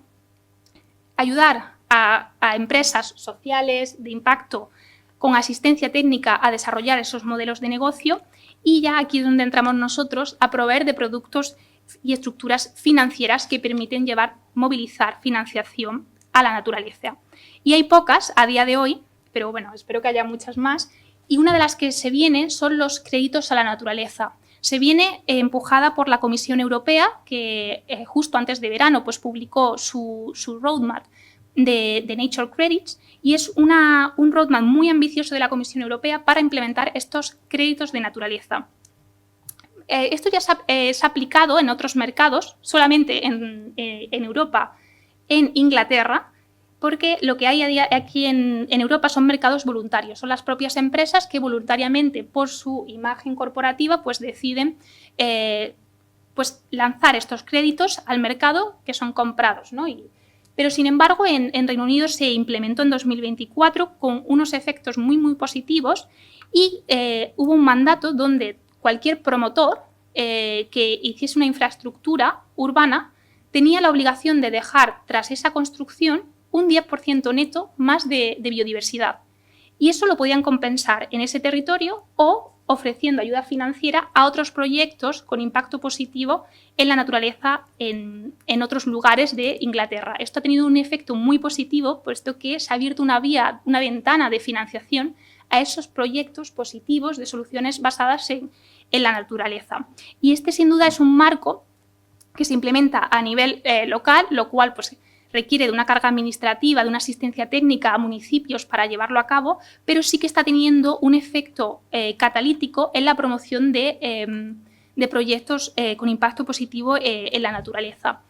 Y otro proyecto que estamos lanzando en mi región, en Andalucía, es fortalecer la resiliencia climática de las cadenas de suministro de las grandes empresas como Nestlé, Danone, están muy expuestas a sus proveedores agrícolas o hídricos de uso de agua a la tierra en general, y entonces lo que hacemos es crear un contrato que consiste en que nosotros decimos que si esos agricultores cambian de prácticas a una agricultura más regenerativa, podemos estimar con unos datos que eso va a tener un impacto positivo más resiliente en las cadenas de valor de estas empresas, y por ende estas empresas están abiertas a financiar pues, estos cambios de prácticas. Y esto no lo hacemos a nivel contrato bilaterales, sino cogemos normalmente una región específica y vemos cuáles son estos proveedores de suelo y estas empresas que necesitan que ese suelo sea más resiliente a cualquier cambio climático, y a partir de ahí empezamos a relacionar, ¿no? Con un efecto pues win-win. Y como conclusión me gustaría terminar con el tercer pilar, que es el enfoque local. La importancia de, y hoy tenemos aquí autoridades locales, la importancia de dar autonomía en la política climática local, sobre todo para llevar estos argumentos sostenibles al propio terreno, ¿no? a nuestra propia vecindad, y involucrar al propio ciudadano. Ante esta dinámica, nosotros empezamos a diseñar productos, y uno de nuestros productos más innovadores, que ya lo hemos lanzado en Reino Unido, son los bonos climáticos locales. Igual que a nivel nacional hay bonos verdes, a nivel regional también hay. Municipios pequeños o medianos no tienen esa capacidad técnica para emitir estos bonos verdes. Entonces, aquí es donde nosotros ofrecemos un asesoramiento para que ellos puedan emitir estos bonos climáticos locales y, además, que estos bonos climáticos locales se puedan comercializar con plataformas de crowdlending. Es decir, son plataformas que cualquier ciudadano puede participar, por ejemplo, invirtiendo 5 euros, pero esos 5 euros va a ir a una iniciativa como puede ser la rehabilitación de la escuela de sus hijos, la naturalización de parques. Entonces, es un sistema que está siendo muy extendido en Reino Unido. Ya hemos levantado en torno a unos 30 millones de libras en más de 16 municipios británicos y que queremos pilotar dentro del contexto regulatorio español con la ley de haciendas locales y de estabilidad financiera, que nos los pone un poco complicado, pero queremos ver cómo podemos hacerlo factible aquí. Queremos pilotar posiblemente a partir del año que viene en la región de Cataluña como región piloto y después ya extenderlo al resto de España como ejemplo de buena práctica. Y nada, por mi parte, desearos un feliz y fructífero año académico y animaros a todas las personas aquí presentes a explorar cómo las finanzas pueden dejar un impacto positivo a nivel local. Muchísimas gracias. Claudia.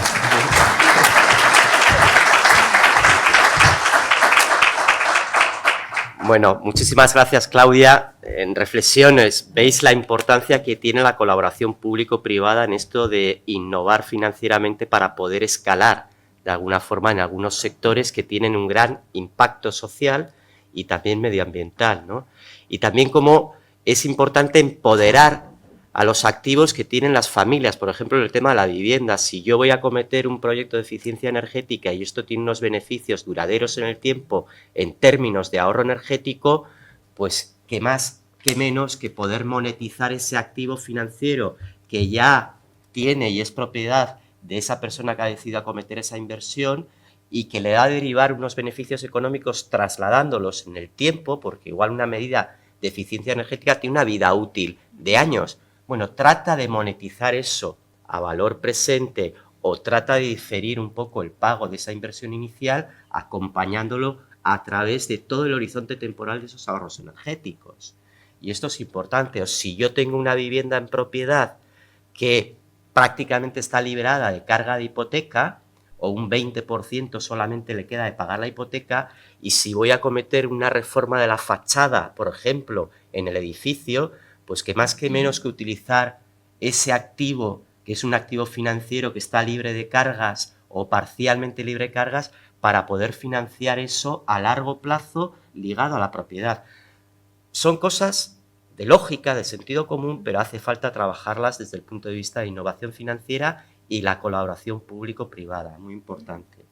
Así que bueno, oye, y abierto ya a preguntas o inquietudes por parte de los asistentes. No sé si tenéis alguna pregunta, algún estudiante, alguna de las autoridades. Aquí vemos de alguna forma, estamos abiertos a recibir cualquier tipo de pregunta. ¿No? ¿Ninguna? Bueno, pues yo me atrevo un poco a preguntar. No sé si tenemos, ¿cómo andamos de tiempo? ¿Sí? Vale, perfecto. Yo, por empezar con Cristina, ¿no? Realmente, ¿cómo veis desde el punto de vista que has estado hablando de la regulación, ¿no? De la importancia de la regulación, has estado hablando de la simplificación, ¿vale? Claudia hablaba de un cambio de paradigma, ¿no? La simplificación regulatoria, ¿no? ¿Esto cómo veis? ¿Os puede llegar a afectar? ¿Pensáis que las empresas, por el hecho de que se vaya a simplificar lo que es el valor coercitivo de la regulación o se disminuya el número de empresas afectadas desde el punto de vista de la obligación de informar de la sostenibilidad o de adoptar planes de transición climática a nivel corporativo? ¿Creéis que esto va a tener un impacto en cuanto al grado de compromiso de las empresas respecto a cómo afrontar esta transformación que está marcando el mercado? ¿O realmente estáis viendo que el impacto en vuestra cuenta de resultados no está siendo negativo o incluso estáis viendo una mayor demanda por parte de los corporates?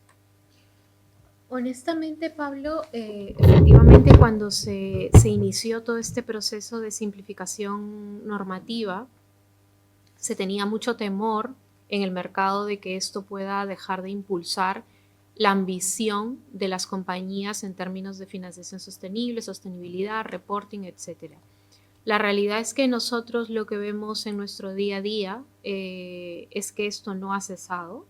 Es verdad que, y ahí también hay que hacer un mea culpa, creo todos, creo que la regulación en algún punto quiso ser demasiado ambiciosa y para las compañías no tenían el tiempo adecuado para asumir semejante carga regulatoria, sobre todo teniendo en cuenta de que todo este proceso de simplificación surge a raíz del informe de Draghi, que el objetivo era un poco poder impulsar esa competitividad a nivel de Europa, etc. La realidad es que desde mi punto de vista yo lo que veo a día de hoy es que la competitividad no está para nada peleada con la sostenibilidad, al contrario, está sumamente vinculada una con la otra. Es verdad que los volúmenes de financiación sostenible se han reducido respecto al mismo periodo del 2024, pero también es verdad que a día de hoy vemos un renacimiento de poder continuar en esta senda y también creo que es un momento de consolidación del mercado. La realidad es que las compañías a día de hoy, empiezo con el argumentario de los bancos han dejado de lado el argumentario regulatorio y han construido un argumentario de generación de valor, y no solo de generación de valor desde el punto de vista de sostenibilidad, climático, social, etcétera, sino un argumentario de generación de valor desde el punto de vista financiero. Y esto es algo que perfectamente los CFOs han sabido leer correctamente y han sabido incorporar dentro de su propia gestión. A nivel de reporting, creo que el proceso de simplificación y el aplazar ciertas obligaciones de divulgación terminará dando un respiro a aquellas compañías que todavía no estaban preparadas para un reporting tan exhaustivo, pero la realidad es que a día de hoy, por ejemplo, el famoso enfoque de doble materialidad, que es el pilar de mucha de la regulación en Europa, que es básicamente analizar cuál es el impacto de tu actividad en el medio ambiente y en la sociedad, y a la vez analizar cuál es el potencial riesgo financiero de no incorporar la sostenibilidad dentro de la compañía, es un enfoque que la verdad es a día de hoy es un ejercicio que muchas compañías medianas en España han hecho a modo de ejercicio voluntario y que siguen llevando a cabo y que ha logrado, creo yo, cumplir con el objetivo principal, que es incorporar ese enfoque como un enfoque de gestión, que es lo más importante. O sea, la sostenibilidad, si no está incorporada en la gestión de la compañía, no cumple su objetivo principal. Así que respondiendo un poco a tu pregunta, yo realmente no creo que esto sea un retroceso, creo que es un momento de consolidación, creo que es un momento de reflexión y un momento de poner en valor lo que realmente es importante para las compañías. No nos olvidemos que la principal motivación de una pyme, ya que estamos hablando de mercado local, es el crecimiento. Y la sostenibilidad aporta muchísima transparencia, que es un factor súper importante para las compañías para poder acceder a mayores fuentes de financiación, y que la sostenibilidad incorporada con ese enfoque de doble materialidad aporta muchísimo para aquellas compañías que ven esto como una vía tangible a incorporar en su estrategia corporativa. Pues muchas gracias, María Cristina y Claudia, por repartir un poco el juego de la pregunta única. Yo dos preguntas en una, ¿no? Una que tiene que ver con desafíos y otra con oportunidades, ¿no? La colaboración pública-privada en el desarrollo de productos de financiación innovadores, ¿no? Para poder hacer viable algunas verticales, ¿no? De transformación, bueno, pues es importante, ¿no? Pero a nivel de desafíos, esa colaboración público-privada, ¿veis desafíos a la hora cuando sentáis con una administración, le empiezas a hablar de estos esquemas novedosos, etcétera? ¿Te encuentras, te entienden, realmente te entienden, te siguen o están mirando un poco, no, pero si esto lo hacemos con subvenciones y realmente esto de qué me hablas, ¿realmente es necesaria una capacitación técnica, etcétera? Y luego, desde el punto de vista, se ha hablado también de la importancia de la adaptación, ¿no? Ahí, desde el punto de vista de la oportunidad. Bueno, España, evidentemente, desde el punto de vista de la exposición a los efectos tanto del clima o del capital natural, pues es importante, somos un país que realmente, bueno, pues estamos expuestos, ¿no? Turismo, agricultura, etcétera, además, pero también a infraestructuras. Vemos episodios como Valencia, La Dana, etcétera, ¿no? Desde el punto de vista de la adaptación, has hablado de esas inversiones en infraestructuras, gestión del agua, etcétera y tal. ¿Existe una oportunidad para las empresas españolas? Aquí en España una necesidad vemos, pero una oportunidad por su know-how en infraestructuras también en otros países para trasladar esa posibilidad de afrontar procesos de infraestructuras de adaptación también en otros países y, por lo tanto, una consideración estratégica también a nivel de país para fomentar y apoyar estos proyectos de adaptación? Gracias, Pablo. Bueno, a nivel de la primera pregunta, nuestro principal interlocutor, el sector público para nosotros es clave, pero son las entidades financieras. Nosotros queremos codiseñar con estas entidades financieras que al final son los principales intermediarios de esta innovación financiera. Entonces, tras muchas charlas, ¿no? y mesas y técnicas, etcétera, con ellos, lo que vemos es que ellos, bancos, fondos de inversión, demandan productos vainilla. O sea, nada complejos, que sean fácil de poner en el mercado y que sean accesibles. Entonces, ellos son como nuestra primera etapa. Pero claro, muchas de estas estructuras requieren pues, que hayan garantías públicas, que si invertimos en fondos conjuntos, pues que a lo mejor haya un primer tramo de pérdidas que sean asumidas por el sector público.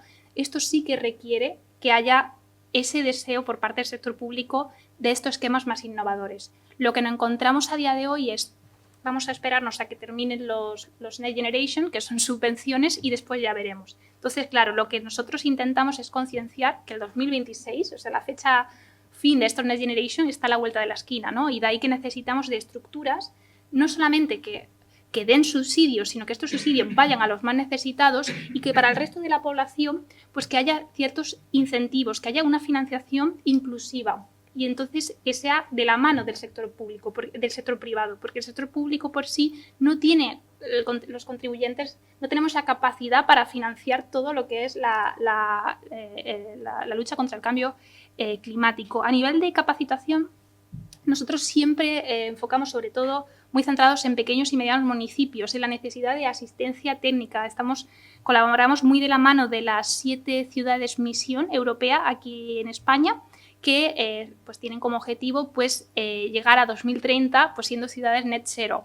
Y todo ello pues, han creado unos contratos climáticos y nosotros estamos ayudando cómo llevar esa financiación para que esos contratos climáticos se hagan realidad. Entonces necesitan, y son ciudades que no son medianas, son grandes, ¿no? Entonces necesitan esa asistencia financiera. El caso del producto de bonos climáticos locales, para nosotros ese producto es muy especial porque no solamente hace que el ciudadano pase de ser ahorrador a inversor en su propia comunidad, pero además dotamos al municipio de herramientas para identificar cuáles son aquellos activos, ¿no? O que pueden ser más factibles para la rehabilitación y cómo financiarlos con su comunidad, haciendo al ciudadano el eje central de esa política climática local. Y respecto al capital natural, desde luego, y la financiación en adaptación, desde luego será el trending topic el próximo año, porque es el gran reto y la gran encrucijada y puzzles, ¿no? Tenemos, de verdad, un tejido empresarial español muy, muy sólido en infraestructuras a nivel nacional, pero a nivel internacional hay mucho marco de actuación, sobre todo a nivel concesional. Lo que pasa ahí hay pues, otro hándicap regulatorio de ver cómo podemos llevar esas colaboraciones público-privadas a ese régimen de contratos concesionales, sobre todo por aquí, por ejemplo, en la gestión eficiente hídrica. Y a nivel, sobre todo, de apostar por la biodiversidad, o sea, que haya esa regeneración de hábitats, de especies en nuestros ecosistemas españoles, aquí es donde el principal punto de partida es crear asistencia técnica. Empresas que promuevan servicios ecosistémicos, que se dé financiación, pues, por ejemplo, a pequeños hoteles, pero que además crean un impacto positivo en su alrededor, como bancos de hábitat, como uso eficiente de los ríos. Entonces, es crear esa asistencia técnica que ayude a diseñar, ¿no?, esos retornos que parecen tan complicados. Fenomenal, pues muchas gracias. Yo creo que no hay tiempo para más. Agradeceros toda la atención. Espero que os hayáis quedado con unas pocas pero importantes ideas para dotar de alguna forma de la relevancia que esto tiene en el plano económico y financiero de la empresa, ¿no? Y no solamente en el plano del compliance legal. Nada más. Muchas gracias.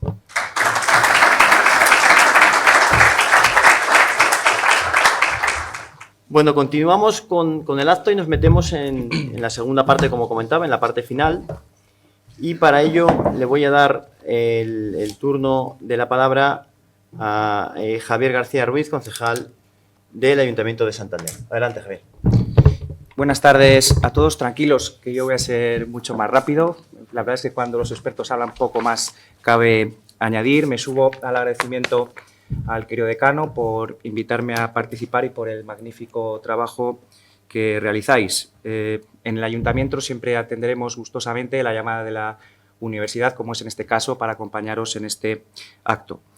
La Universidad de Cantabria es sin duda un activo muy importante, tanto para nuestra ciudad como para nuestra región, porque es una fuente que genera talento, innovación y también fomenta el desarrollo económico y social de Santander. Eso es algo que tenemos muy presente y que valoramos y que siempre apoyaremos. También aprovecho para hacer una mención y reconocimiento del Gobierno de Cantabria, muy bien representado hoy por la Dirección General de Economía y Financiación Autonómica, don Javier Vidal, con quienes mantenemos una sintonía realmente excelente. En relación a la mesa de debate, enhorabuena a Begoña y a Pablo y a los ponentes Cristina y Claudia por sus intervenciones. Todos sabemos hoy un poco más, y yo me incluyo, en materia de finanzas sostenibles. Me quedo con dos pinceladas, muy resumido.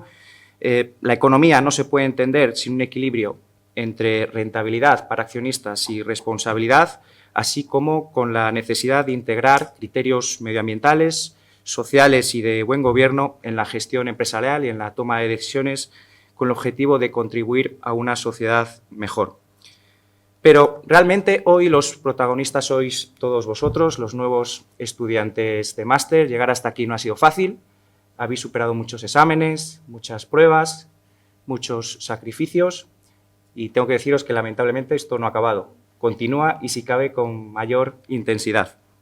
Tenéis por delante la oportunidad de ampliar conocimientos y de especializaros en aquellos ámbitos y áreas donde realmente queréis desarrollar vuestras carreras profesionales y estos másteres os brindarán las herramientas de aplicación al ámbito laboral, así que os animo a aprovecharlas al máximo y también aprender todo lo que podáis de vuestros profesores y también, obviamente, de vuestros propios compañeros. Y, si me permitís una recomendación, lo que más se valora hoy en día en las entidades es la capacidad de trabajo, la actitud y la proactividad. Así que, si seguís con esos principios, os aseguro que tendréis mucho terreno ganado en vuestras carreras profesionales. Para concluir, una mención especial también a todos los estudiantes que vengáis de fuera del municipio, de la región o incluso del país, si hay alguno. El Ayuntamiento y la ciudad os acoge con los brazos abiertos y os desea una estancia satisfactoria durante este curso académico en nuestra ciudad. Sin más, muchas gracias y espero que estos másteres os brinden un futuro lleno de éxitos.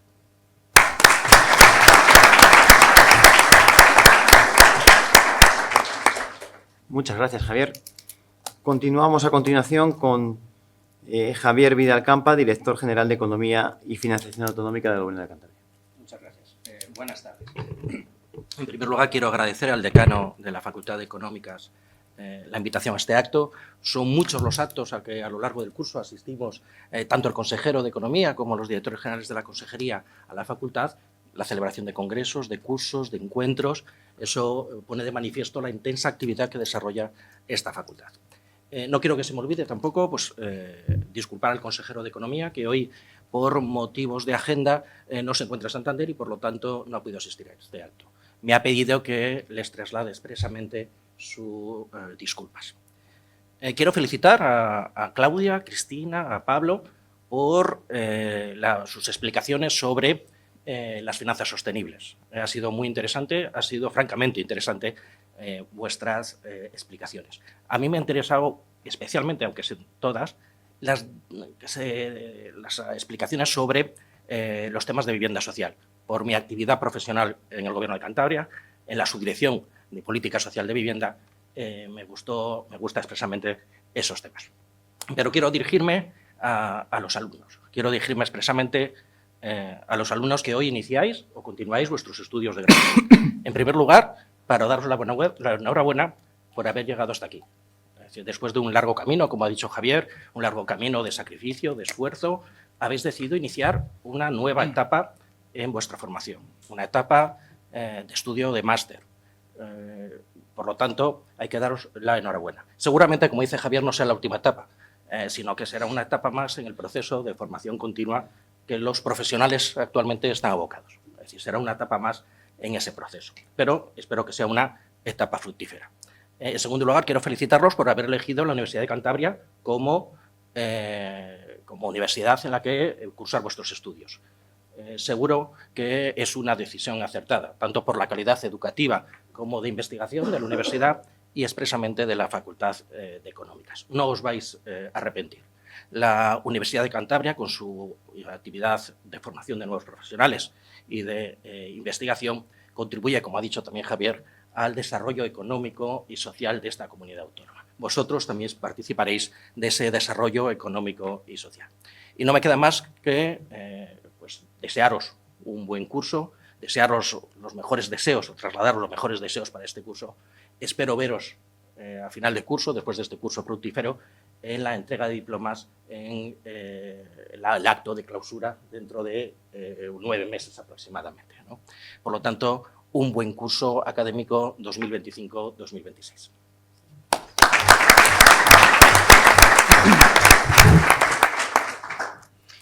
Muchas gracias. Pues me corresponde a mí cerrar el acto y voy a ser extraordinariamente breve.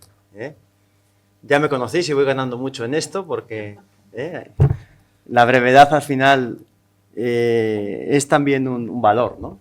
Y creo que practicarlo, pues cada vez que lo vas practicando, pues salen mejor los actos. Bien, yo he preparado muy pocas transparencias, nada más 3, pero sí me gustaría, sobre todo enfocadas en los nuevos estudiantes, poner en contexto lo que hemos visto en la sesión de hoy con el inicio de sus estudios, ¿no? Bueno, pues esta transparencia la he preparado precisamente vinculado con vuestra procedencia y los temas que se han comentado en la sesión inaugural. Hemos comentado varios aspectos, pero me quedo con 3 principalmente, ¿no? Vienen muchos ejemplos de innovación en materia de productos financieros desde otros países, ¿no? Especialmente, Claudia ponía muchos ejemplos de todo esto y, en cierta medida, esto quiere decir que el mundo de los negocios, hoy a nivel particular en las finanzas, pero en general en la economía y la empresa, es un mundo globalizado, ¿no? Con lo cual, los aprendizajes son globales y tienen esa interacción, ¿no? Creo que es importante también mencionarlo. A nivel concreto, esta interacción global se muestra en el perfil de los estudiantes que recibimos en el día de hoy. Estaba echando cuenta respecto al año pasado, tenemos curiosamente el mismo número de estudiantes, 73 nuevos estudiantes, 19 de España, 54 de fuera de España. El año pasado eran 23 de España y 50 de fuera. Me refiero, fijaros que incluso poco a poco el balance se va haciendo más acentuado hacia un perfil de estudiante de carácter internacional. Esto lo iréis viendo según vayáis interactuando entre vosotros. Es un perfil, si os fijáis, pues totalmente globalizado, ¿no? Tenemos estudiantes de 4 de los 5 continentes, a ver si conseguimos que venga algún estudiante de Australia el próximo año, 21 países y fijaros, muy polarizados, como veis ahí, en el ámbito latinoamericano, ¿no? Muchos estudiantes de Perú, de Colombia, de Venezuela, de otros países, ¿no? Es quizás la tendencia que se viene acentuando en los últimos años. Incluso es algo que esperamos que siga mejorándose en próximas ediciones de nuestros másteres oficiales. En términos de procedencias, es una facultad de Economía y Empresa, estamos en la parte de posgrado, pero no solo tenemos estudiantes del ámbito de negocios o del ámbito de la economía, también en esta fase formativa acogemos estudiantes de otras disciplinas, ingeniería, ámbito social, comunicación, ámbito jurídico, ¿no? Creo que es también importante destacarlo, que no solo un máster vinculado a la economía o la empresa está dirigido para estudiantes de grado de estas titulaciones.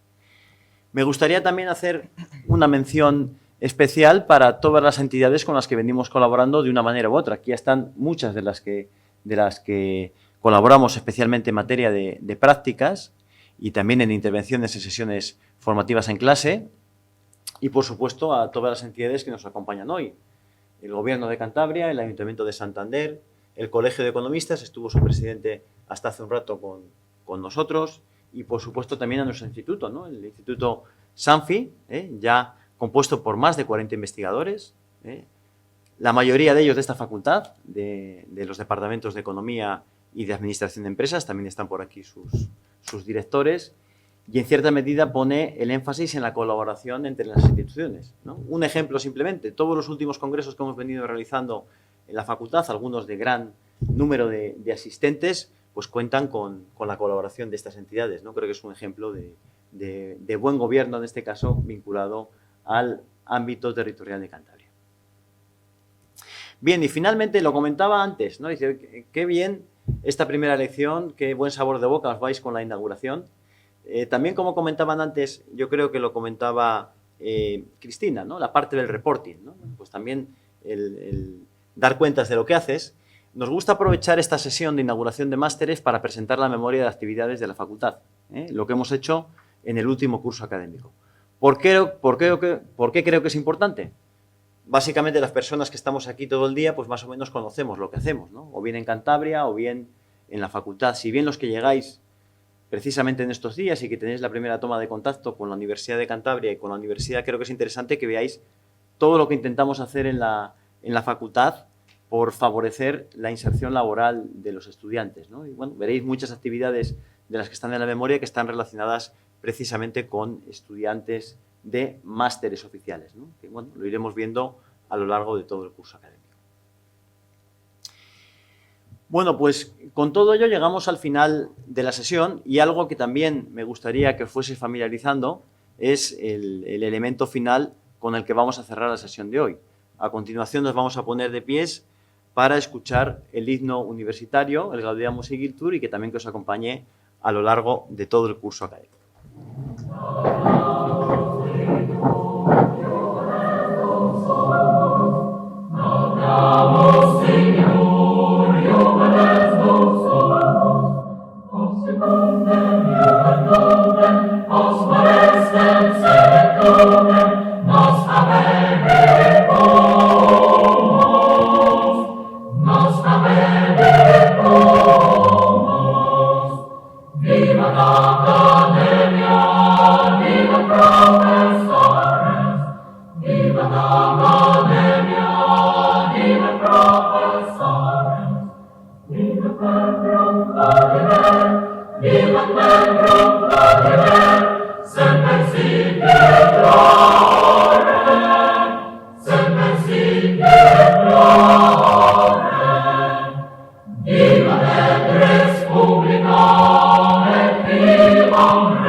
Se levanta la sesión. Muchas gracias a todos.